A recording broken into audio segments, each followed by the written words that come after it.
Welcome back to Building Better Businesses in ABA with me, Jonathan Mueller. It's a weekly podcast about the forces reshaping our autism services field. Learn from successful entrepreneurs, payers, investors, and leaders in applied behavior analysis. Thank you, kind listener, for letting me into your world today. Now on to the show.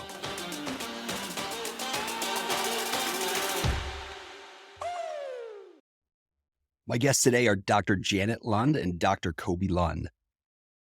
Janet is a co-founder of Archer Behavioral Health, a Georgia-based ABA provider, and she's a past co-founder of Integrated Behavioral Solutions, which she successfully exited in 2019. In addition to co-founding Finch Technologies and Behavior Live, she served as past president of the Georgia Association for Behavior Analysis, and her passions include organizational behavior management. In fact, she worked as a senior consultant with Aubrey Daniels International from 1999 to 2016. Her husband, Dr. Coby Lund, also co-founded Archer Behavioral Health, was co-founder and former CEO of Finch Technologies, an ABA data collection software company, and of Catalyst fame. In addition to co-founding Behavior Live and Integrated Behavioral Solutions, he's also past president of the Georgia Association for Behavior Analysis, and they are still married. Janet and Coby, welcome to the pod. Hey, Jonathan, we're so excited to be here. Thank you so much for having us. Yeah, as of airing, we're still married. We're still married. I was thinking, if you all ever went and applied for a position somewhere in an organization and a recruiter asked to see your resumes, they'd be like, dude, Coby, did you plagiarize Janet's resume? Or vice versa? It's pretty extraordinary. A lot of times you see the husband and wife that maybe start one endeavor. But I am just floored and blown away the fact that you started so many together. But you have been so successful in starting and growing and exiting ABA services business and a technology business. What's the biggest difference between running those two different kinds of businesses? Yeah. I would say in general, Jonathan, the fundamentals are the same, right? You mentioned ADI. So when I first started out, I worked at ADI.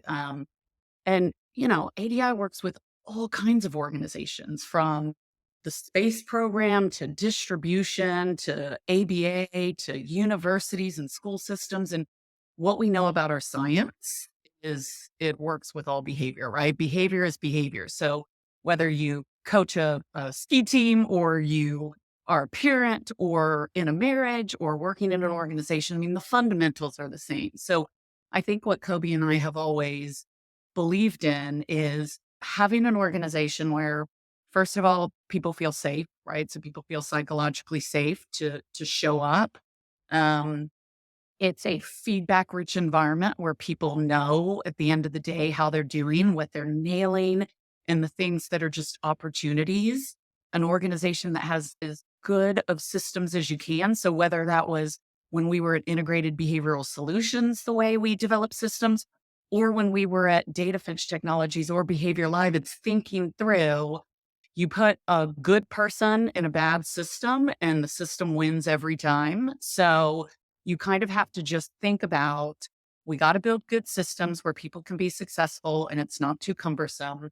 We got to be a place where people want to show up to work and care about the relationships there. Like Coby and I have always felt like work and fun should always go together, right? You should never say, well, this is my work life, and then these other people are my friends. Like, when you work with people that you like and you create an environment that people like to show up with, whether it's technology or whether it's distribution or whether it's in-home work, that's somewhere people want to be. And it's somewhere we've always wanted to be. And we're like, if we don't want to be there, nobody else is going to want to be there. So I think the fundamentals are the same, wouldn't you say? Totally.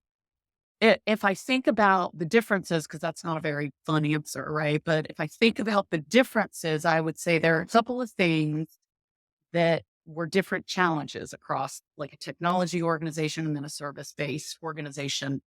And one of them is, mission and values have always been important to us, like how you align yourself, all the act work, like what are the things that really matter, and keep aligning and run every decision through the grid of, is this getting us closer to our mission and in line with our values, or is it a decision that's kind of moving us away? And so I think while all of the organizations had missions and values and those things, the way we communicated those were different. And what I mean by that is, I think most of us in the ABA field, we get into that field because we're on a mission, right? Like we learn about the science and we're like, yes, we become just crazed in how do we bring this to the masses. And so I don't think we ever had a big problem with trying to instill the mission for people. They knew, like, I went into this, I got a grad degree, or I'm taking the RBT exam because I do line up with that mission. And so I think that that was easy.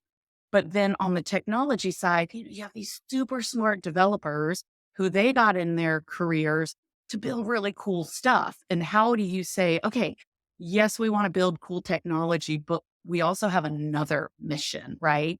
And our mission is at Data Finch was to help behavior analysts be successful in what they're doing. So we want to be a technology that makes it easier to make decisions and help people and do those things. Probably a lot like you at Element, like that's your goal to just, how do I help you do better things? So we talked a lot about mission at Data Finch, didn't we? Like it was constant.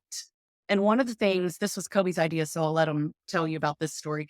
Kobe just had a great idea of how we connect the mission to the developers when we have those two months. You're going to have to, The 2 months. yeah.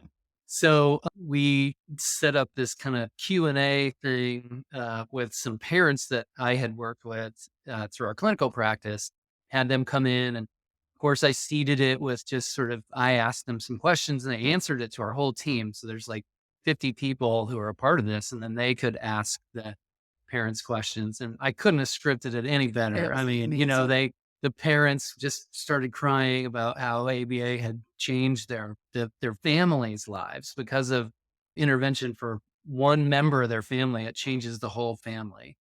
And so we could talk about the mission all we wanted, but that made a really big sort of guttural difference for all the people who were there in terms of, mission.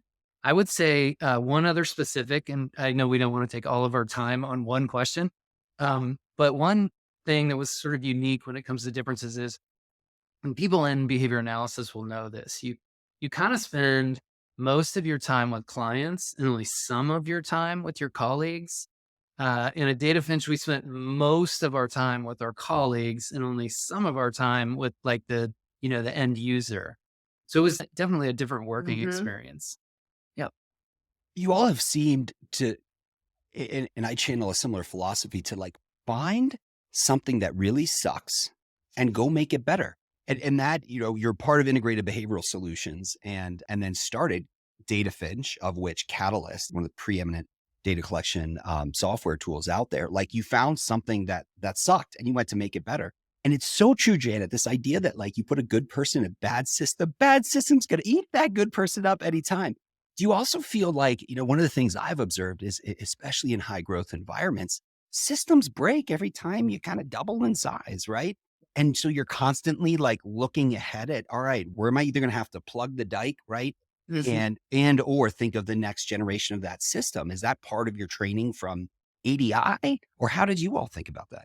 So we had something at Data Finch where it was, look, systems are going to break and fail, but what you want to do is fail early and small. So like, you don't want to fall down a whole flight of stairs. You want to fall off the first stair. So if it's going to break, we want to know quick, and we want to be able, in the whole technology world, there's something called Scrum and Agile. And it's this idea of you got to pivot and turn and change and be quick. And so it was something I think we got a lot of training. Like one of the things that was different about running those two organizations for us is we were on such a huge learning curve at Data Finch that, we had studied behavior analysis and studied under John Bailey and worked with Max and Reese. So when we started integrated behavioral solutions, it was like, all right, we know what we're doing, but to find a problem and solve it and then know that these systems are all changing and breaking, it was like we were just learning new language, new processes. And I think that's one of the things that we really learned at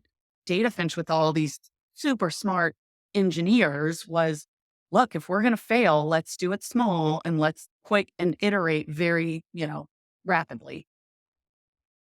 Well said. And I'm going to drop a link to show notes to agile scrum methods, things that technology companies just innately do as part of their DNA that I think could provide so much value in our field. But just with that idea of constant iteration and focusing on the right priorities and putting them through a process and like rinse and repeat is really powerful. And I'll be honest, like sitting back here and like having seen you all from afar, it's just like everything, it was perfect about what you all have done. I'm guessing as entrepreneurs and owner operators, not everything was perfect. Like Coby, what did you learn that you wish you knew going into starting these businesses? Yeah.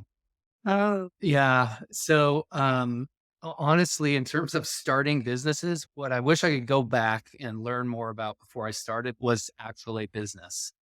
I was trained as a behavior analyst, so I didn't know anything about accounting or budgeting, building a budget, sticking to a budget, um, things like billing, Cool. which is, Use element. yeah, exactly. I'm still not a fluent billing person. Everything that I know about, like gross margins and things related to finance, I had to learn from somebody else or, the internet or my accountant while she rolled her eyes every year when we worked on our taxes. So I think that what I wish I knew then was more about business. I felt like I was a pretty good behavior analyst, and running a business is a totally different thing. So, it helps, but I wish I had known more about.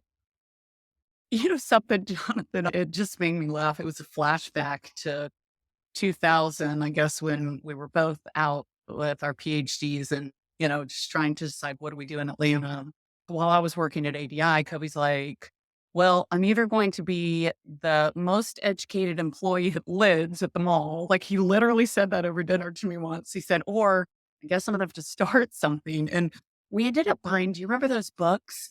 The yellow ones that were like finances for dummies or Yeah. computers for dummies. Like we literally were like Small business. starting a business. And we're like, well, let's read that. So I think one thing I would say is resource yourself up. Like there are going to be things you don't know about.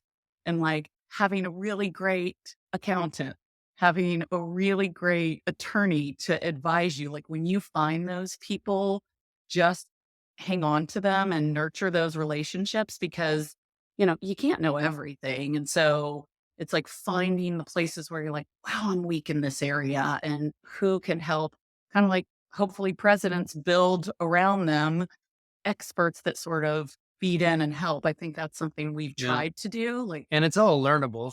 and ask for that's help. that's Yeah. sort of what I learned. I didn't know any of those things, but I learned them. So, it's all learnable.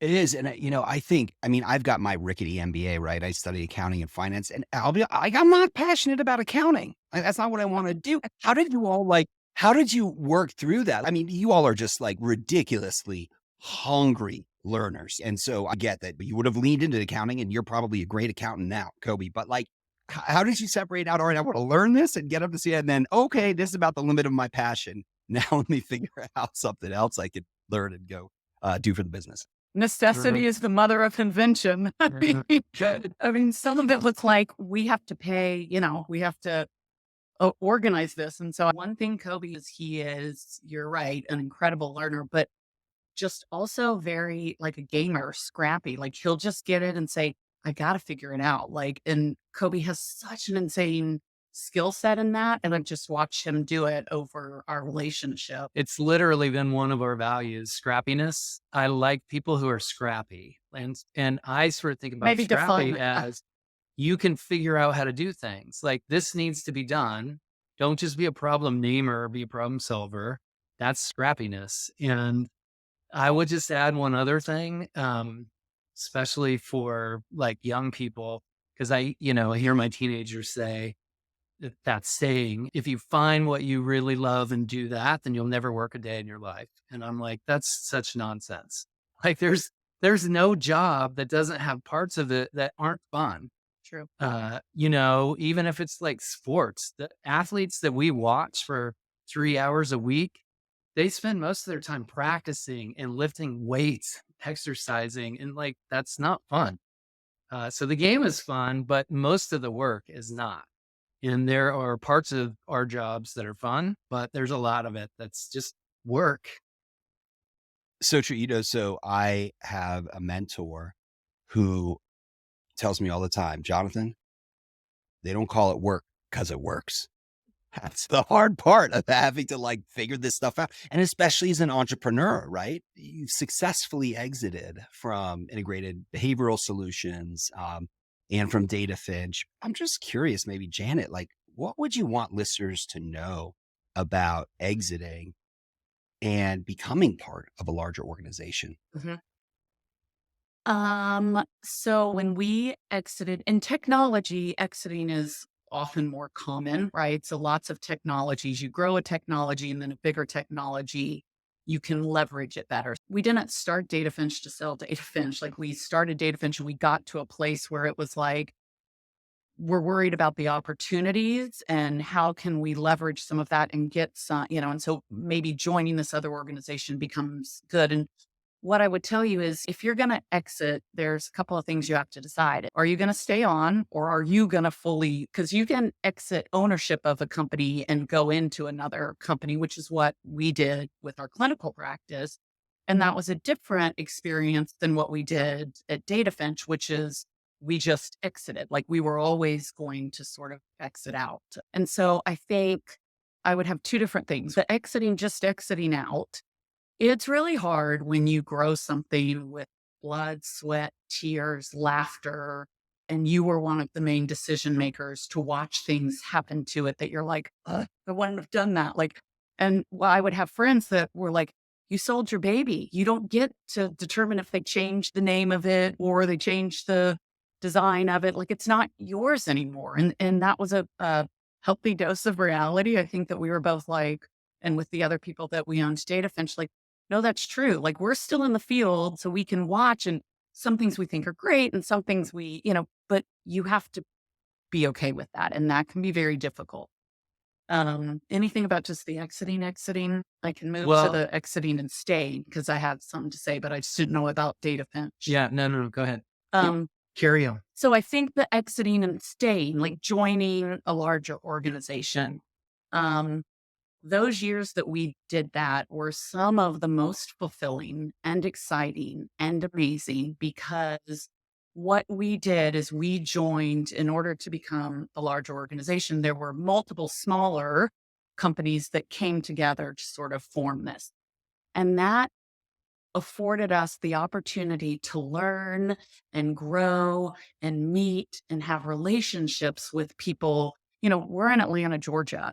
We were in learning and having friendships from people all over California, Colorado, the Pacific Northwest. And that was something like you can have networking opportunities, but when you all become one team, that's pretty exciting. Like, it's like, oh my gosh, now we have an expert in feeding. We can all learn a little bit more about that. And now we have someone else. So that was amazing. And it was some of the relationships I met there that were formed there are some of the most important to me. It was amazing from a relational standpoint. But I will tell you, merging into another organization is super hard. Like changing your own culture of your organization and aligning with another and deciding which parts to keep.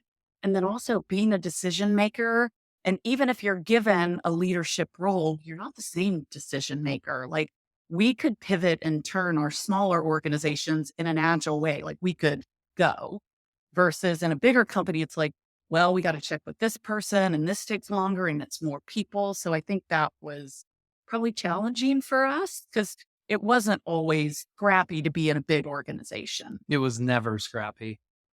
I mean, that's something to know about the size when you're thinking about exiting, especially if you're staying.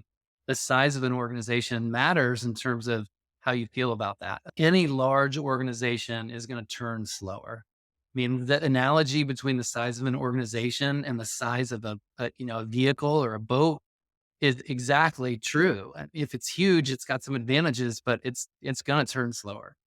And I would just also add that I think our experience exiting from integrated behavioral solutions to Cadient was a good one. I mean, there were some things that Janet mentioned that were, challenges. I think that when we exited from Data Finch, I think we found that less rewarding. And so I would suggest to people that you also need to consider, if you're staying, how well, if you can determine this, how well your own vision and values align with that of the people who are going to be the new leaders. And we were fortunate in our clinical practice when we did that, that they aligned perfectly. And so you have some just immediate trust, and there's always this presumption of good intent, even if you don't necessarily agree with some of the decisions. There's some trust in the leadership because you have the same values.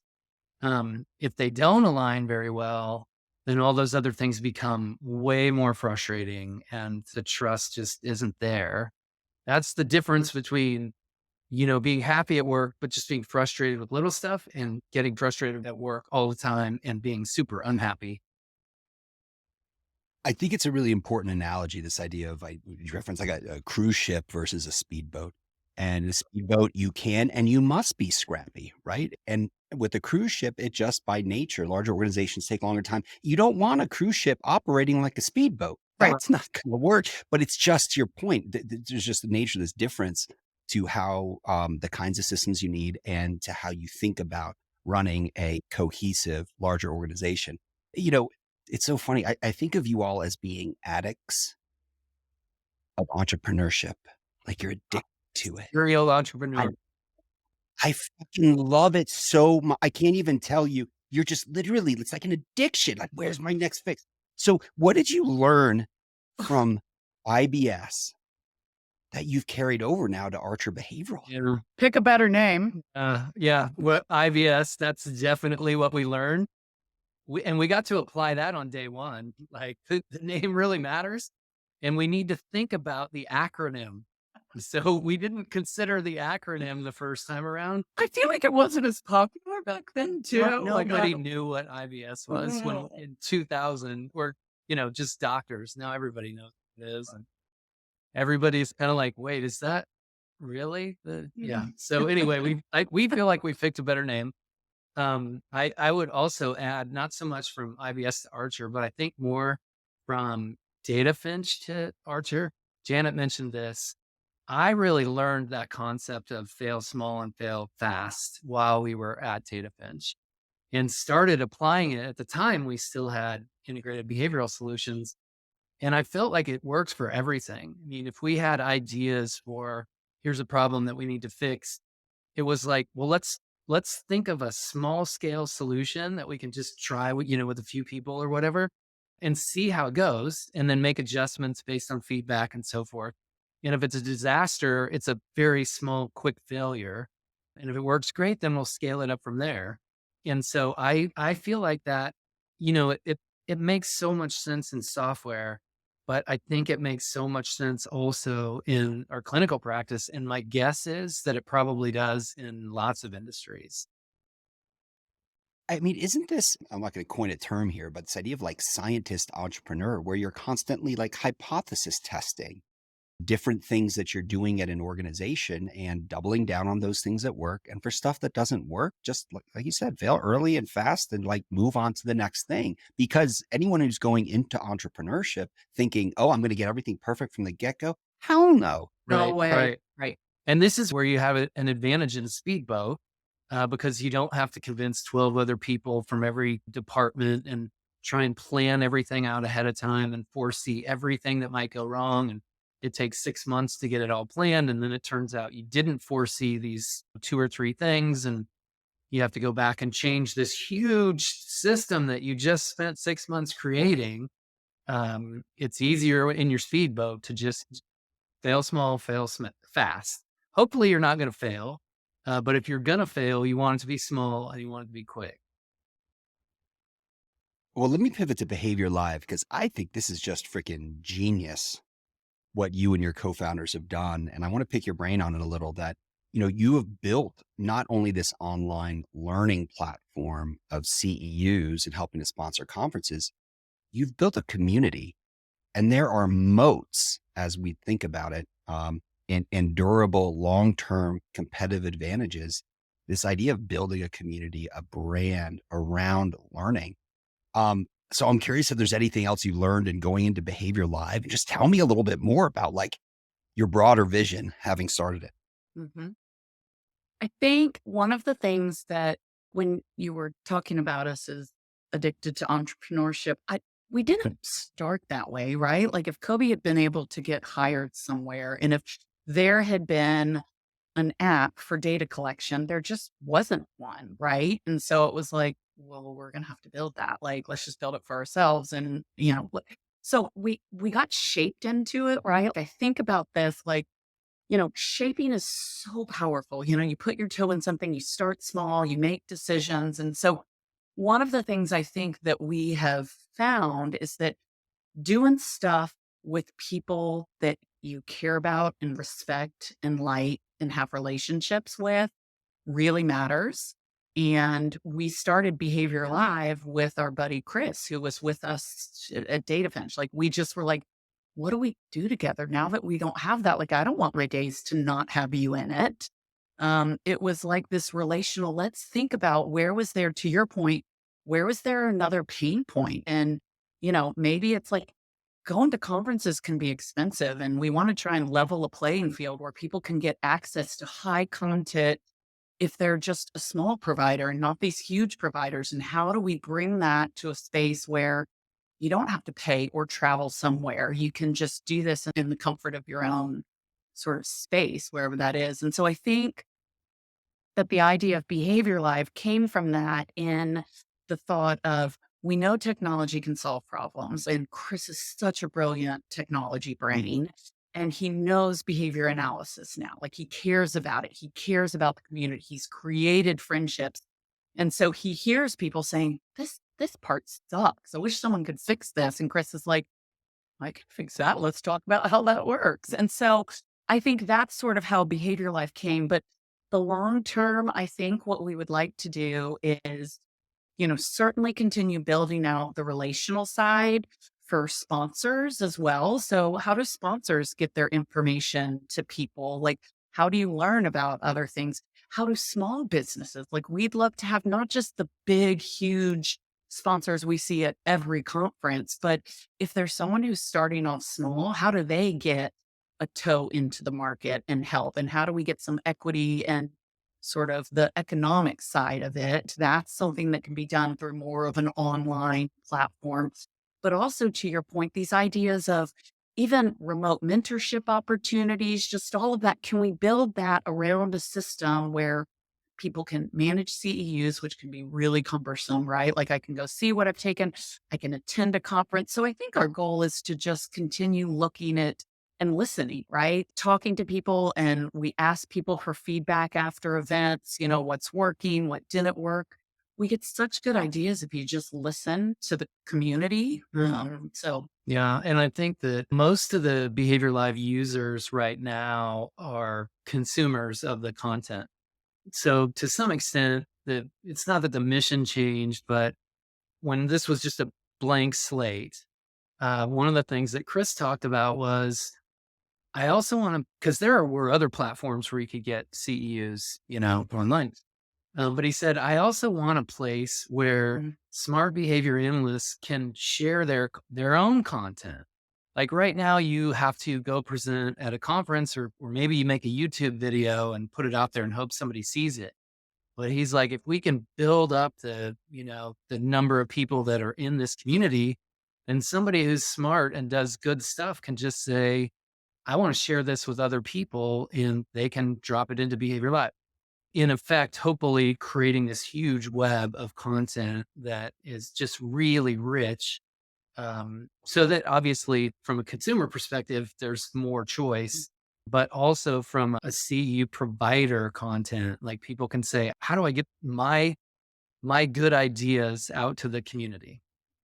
Part of the business operating model, just to build on that, is that if someone does say, I have good content and I want to get it out there and I want to use that platform, part of it is a revenue sharing issue at Data Finch. So it's not like you present and then Data Finch gets all the money. There's the split. The idea is content owner should get revenue for their content. And every time someone buys that, it's not just like, okay, you have a one speaker fee. It's like you get to have access to ongoing. And if it becomes incredibly popular, then you get more of that. So it was just this idea of how can we do a platform that isn't just about Behavior Live getting big, but it's about content being shared and people getting value and paid for getting their information out there. Well, I think that's such an innovative way to create buy-in with your speakers, right? Sort of yoking your fates together, Right. having that shared revenue model. One of my favorite books the last couple of years is one called The Cold Start Problem, which I've mentioned on the pod before. But it's someone who used to be at Uber and a couple other networks, but just talks about how hard it is to create this genesis of a network from nothing. And one of the things that the author talks about is figuring out which is the quote unquote hard side of the network, right? Which is the hard side to build, to attract, et cetera. How have you thought about which is the hard side of the network? Is it the presenters at Behavior Live? Is it the consumers, the conferences? How do you all think about that?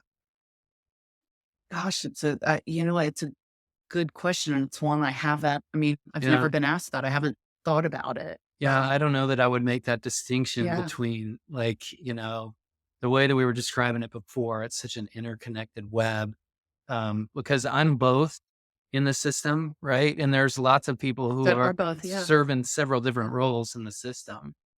So So it's almost like, yeah, again, when you all are geniuses in that you didn't even have a hard side of the network. That's so powerful. You're able to just figure the shit out. Janet, I want to pinpoint something you said earlier, this idea of listen. And for an entrepreneur, I think there's this, we have like Steve Jobs, right? There's this apotheosis of Steve Jobs and how he used to talk about the consumer. They don't know what they want. I have to show them, right? And then the iPod comes around, right? iPad, all these, iPhone, all these other things. And so does an entrepreneur need to have a vision? Yes. And you have to have strong conviction and you got to tell that everywhere. And at the same time, if you're not constantly listening and taking that feedback from your clients, from team members, from the broader market or macro community, then you're cooked, right? Are there any recommendations y'all have about how to be a good listener Mhm. ongoing?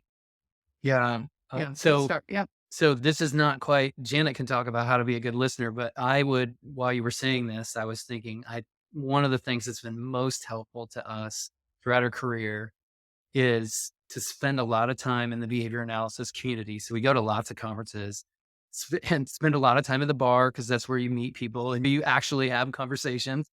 Um, but we've just surrounded ourselves with lots of smart people. I mean, honestly, we don't make a ton of decisions without asking for advice from peers. So we've just made it very valuable to have lots of wise people who are our friends and we can ask their advice. And, most of my friends are smarter than me and I'm just stealing their ideas. My statement was going to be something very similar. Like, I remember when I got out of graduate school and I was like, okay, I have the degree, I'm ready, I've got my new little briefcase, I'm supposed to know all the answers because I now have a PhD. So this really means I know everything. And, you often hear the older we get, the more we know, the less we know. And I think that's really how I approach, like, I don't have to know all the answers, right? I think I'm a hard worker. I try to be an authentic person. I try to show up. I have ideas, of course I do. But to Kobe's point, I don't have to know everything. I have to listen. And, we, when we take data, we're listening to behavior, right? I mean, that's what we do with our clients. We listen to behavior by taking data and looking at it. So why would we not apply that to the way we approach work? And Everything. so listen to your data. Well, feedback is data, right? And hearing from people and getting that in and saying, wow, that's a great idea. Oh my gosh, okay, I got to find someone smart who knows something about that if I don't know, or I've got to go research it, or I've got to get wise counsel from somewhere. I think we've always just said, don't pretend you know it all because obviously we don't. We are fumbling around and making mistakes and laughing along the way and trying to do good, like trying to impact, making a difference in the world and feeling like I'm contributing to something. So And the theme that you hear throughout everything that she's talking about is humility. Humility to understand that other people might be smarter than you, that they might have better answers, that you might not be the best at this. And if you think about the most successful people that you know, this isn't always true. Steve Jobs is a good example, but it's not true. But a lot of successful people I know are also very humble. They have the humility to recognize that they want my feedback. And, in some situations, it's like, why are you asking me that? Like, you're you. Yeah, you're you. You're so much better at this. But, and it's humility is a practice. We define it based on how people behave. You can behave with humility, even if that's not what's going on in your head. And that's like overcoming your pride. So I would just say having the humility is a good way to listen. Y'all are just dropping like catnip headlines left and right. Humility is a practice. When we take data, we listen to behavior. This is so beautiful.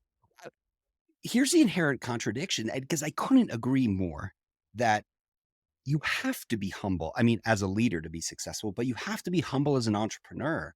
And yet that goes against so much of what probably we're told about entrepreneurship Right. from society, that you have to have these ironclad convictions because you're crazy to think that there's this organization that doesn't yet exist, but has to exist, and you're going to make it happen. Right. But I think you described the answer there, that humility is a practice, and it can exist alongside that ironclad conviction that there's a different kind of world and organization that's going to serve a mission. Right. Right. Totally. Yep. Well said. Well, Janet, where the hell is our ABA field headed? Or in the parlance maybe of this conversation, like, what are the other things that suck out there that just evolved? Oh my God.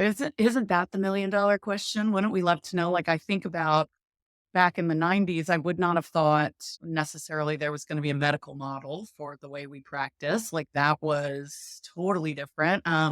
So, I'm humble enough to say, I don't know, Jonathan, but what I will say, there are things that I would hope that we would continue to do or get better at doing. And one of those is, there are often times that I run across so many opinions of ABA, even like now the anti-ABA, when we come in and believe we know best and act like we know best and not come in a people-centered sort of humble way to say, hey, I've got a really amazing science and it's amazing and it can do things, but I'm going to have to collaborate with other people, especially the more medical model we go. There are other people at the table who know things about intervening with intellectual disabilities and autism. Like they know things. And if we can't find a way to work together to better the world and better the lives of the people we all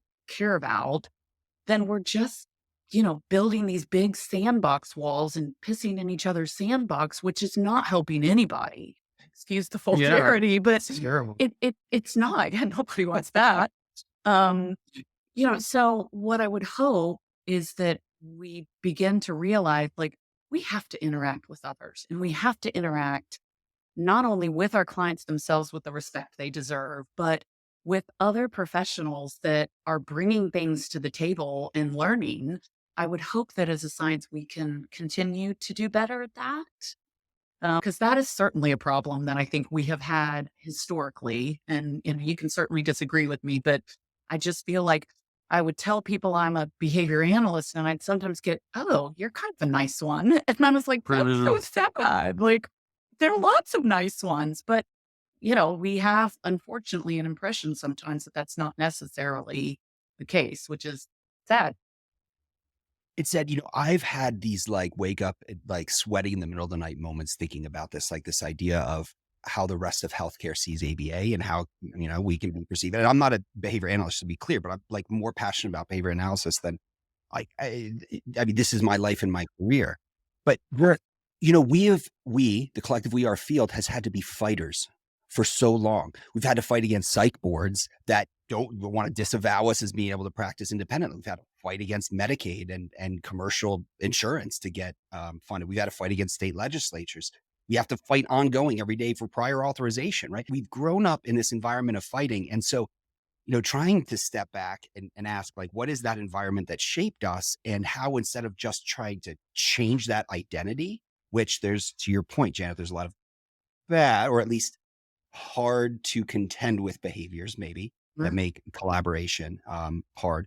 But that also is like a really important part of our identity. And I wonder if, and I think you said this, we just have to turn that fight toward fighting for our kiddos and fighting for our team members. And as long as we're fighting in that vein and not fighting against other healthcare practitioners or against one another, I don't know if that's just a Pollyannic answer, but that's what it feels like to me. No, Yeah, well, and as you were describing these fights, I was thinking the people that I know and have worked with who've been most successful winning those fights have been very collaborative people.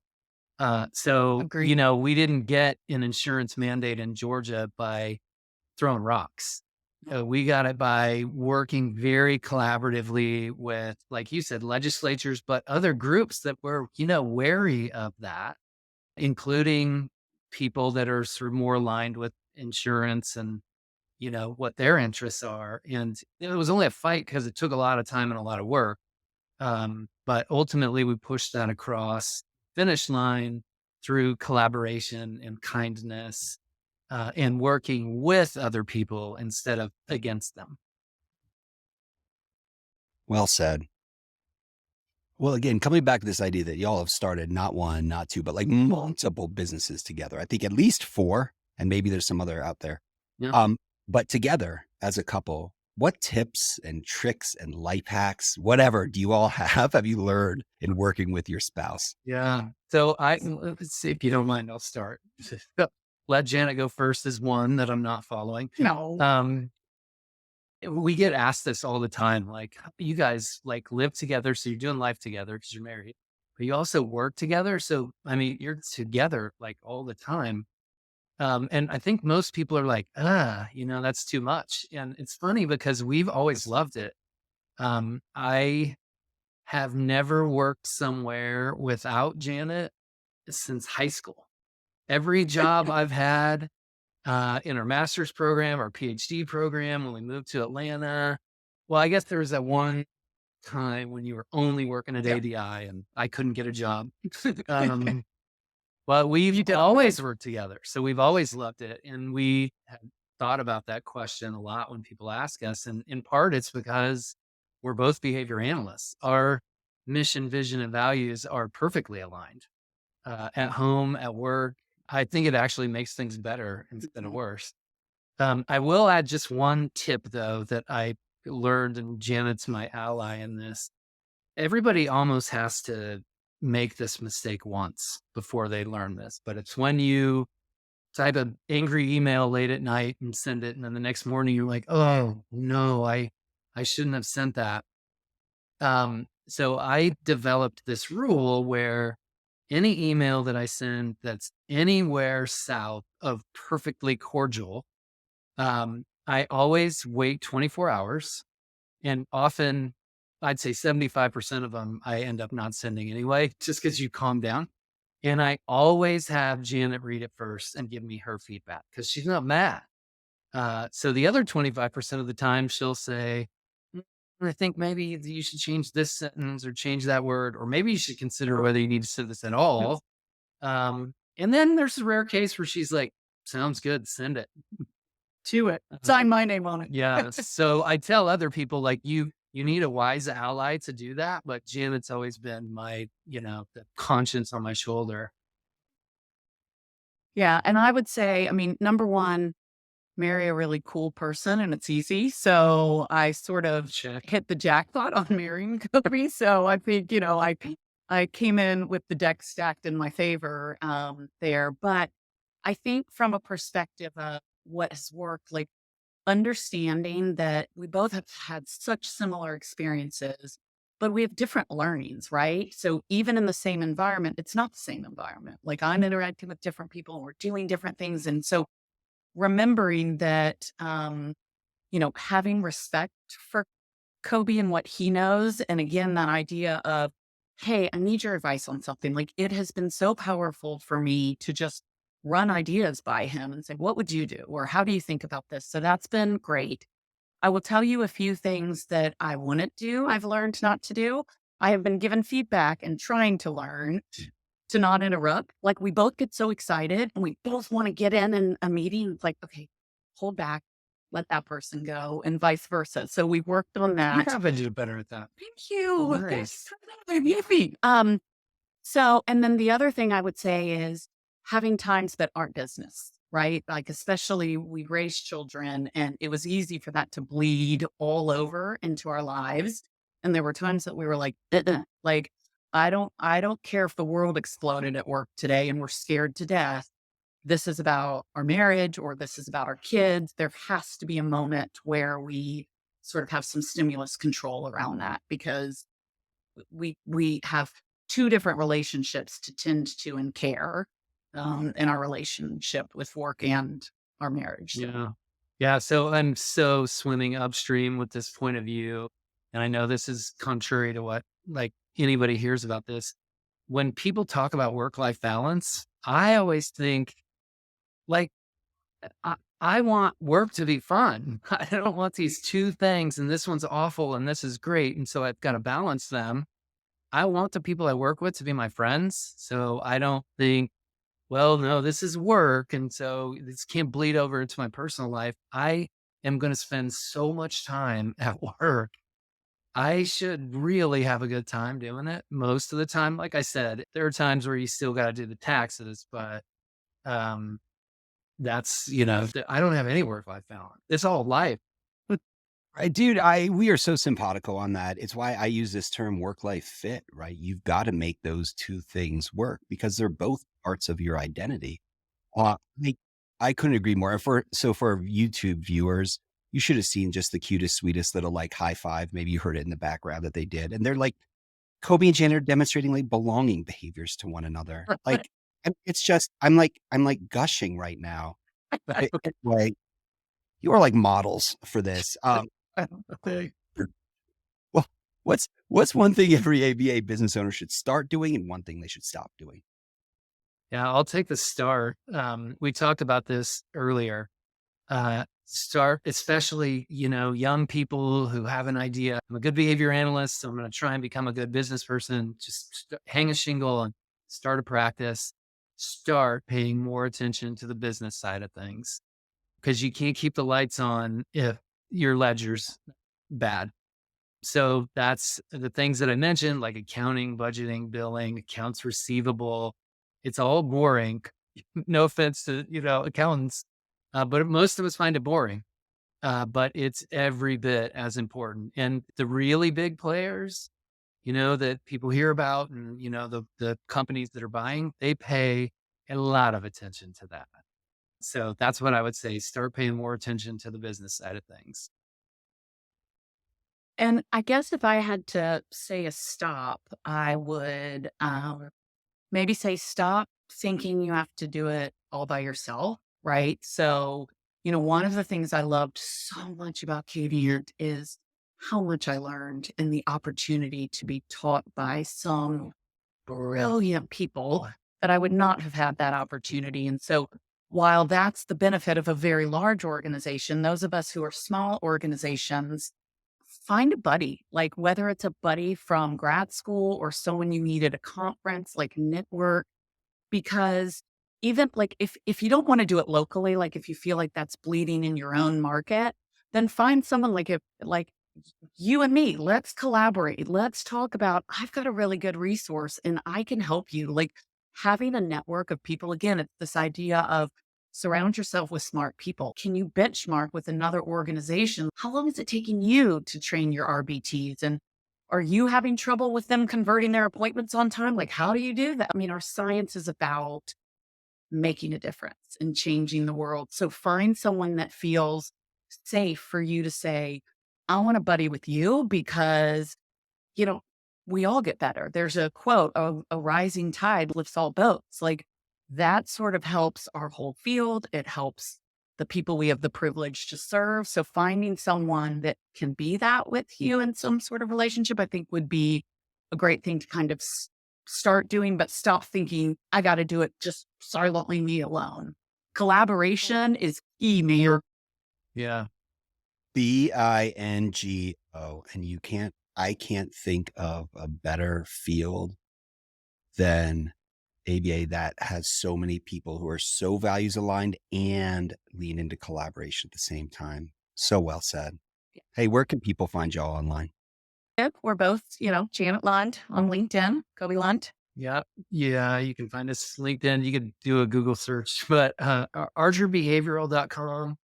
So you can find us there. Obviously, you can go Or to Behavior Live. behaviorlive.com. But message us on LinkedIn's probably easiest. Will do. I'll drop a link to all those in the show notes. All right.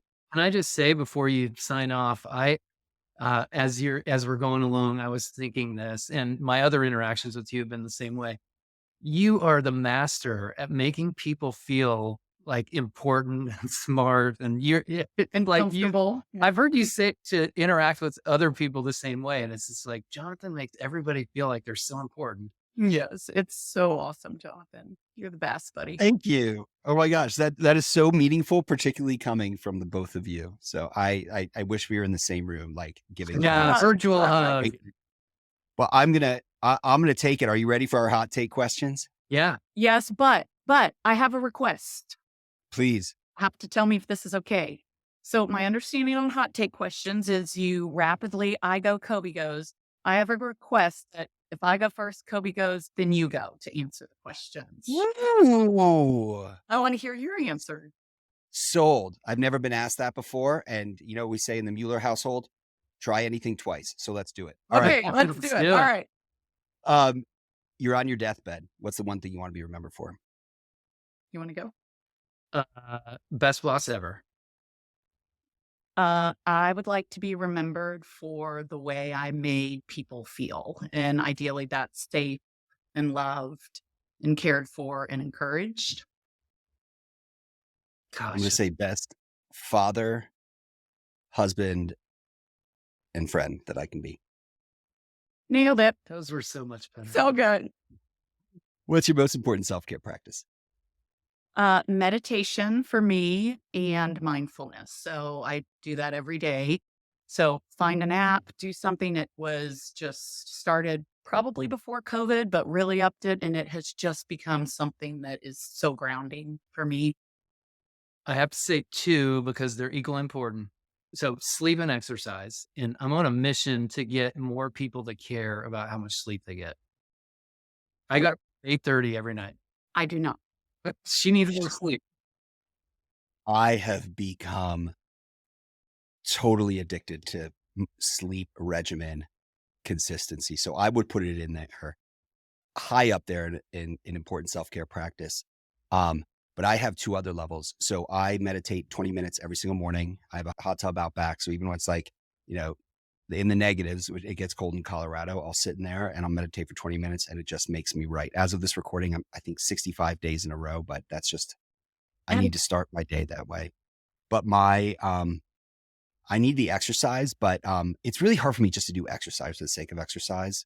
What gets me in my flow state are 3 things, meaning I literally can't think of work or anything else. One is skiing. So I get that throughout the winter. Especially if I'm dropping steep things and my sphincter's tightening and I feel like I got to put my adult diaper on.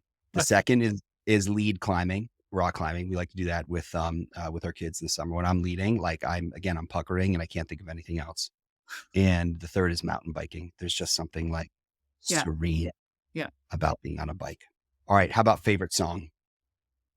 This is such a crappy question. It's so hard, dude. I downvote this question. I totally downvote this question. But I think my kids would tell you that my favorite song is We Don't Talk About Bruno from Encanto because I sing it out loud every time I wash dishes. And they're so annoyed. But I actually think it would probably be either Jason Mraz, Have It All, because the message of that song is so killer, or Brave by Sarah Bareilles. So several. Mine's easy. Yellow Ledbetter by Pearl Jam. Do people actually have a favorite song? Easy. Coby? What's yours? You know what? Now that I have to answer it, this question sucks because I like all genres of music and it changes every day. I'm going to change this. You just turned, I'm like introspective on myself now. You're right. It sucks. It's a hard question. How the only way I can answer is like, what are my favorite songs right now? So Jason Mraz and like Have It All. My 7-year-old is like, she is gaga about it. So yes, I love that. World's Smallest Violin, like gets played multiple times a day by AJR. Again, my 3 kids and Kim and I love it.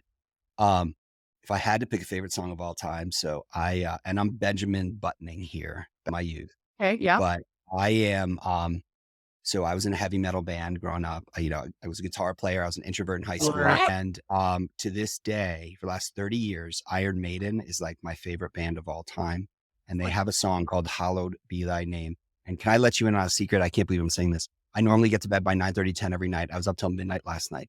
And do you know what I was doing? I was watching those reaction videos on YouTube where like other singers, like rappers and other opera singers, like watch it. And I watched 2 hours of them reacting to this song, Hallowed Be Thy Name. I know it's crazy, but it fulfilled me so much. It's a black hole, man. And you just go, It is indeed. What's one thing you tell your 18-year-old self? I would tell my 18-year-old self that you can do hard things. You will do hard things. And while you're doing it, be kind to yourself, because at the end of the day, you're the only one, 18-year-old Janet, that's going to be there every step of the way. And the things you say, I have said to myself in my head, are things I would never say to another human. So the fact that I don't treat myself that way, I would love to tell my 18-year-old self to just be a whole lot nicer to me. To yourself. Mm-hmm. Yeah. I would say don't take out so many student loans. And Ever the practical. Yeah. I would say slow down, chill out a little bit. You're going to find your heart and your passion and just listen a little more closely. yeah, that's a good one. All right. How about you can only wear one style of footwear? What would it be? APLs, baby. APLs. They're so comfy. Air Jordans. Oh, good choice. Dude, another man after my own heart, late 80s, 90s. I had a pair of Air Jordans. I also had a pair of Birkenstocks that I loved to death all through the 90s. They're cool again. Who would have thought? Of course. I think I'd pick ski boots. They're not practical. Good answer. Not to walk But around, to ski. I would walk around it. I've had my pair for over a decade, and they're comfortable enough that I could wear them all. I mean, they're heavy, right? But it puts me in my happy place. That's Nice. awesome. Janet and Coby, thank you so much for sharing your wisdom and coming on the pod. This has been an absolute pleasure. Our Thank you so pleasure. much for Thanks, having Janet. us. It was a joy. Bye, everybody.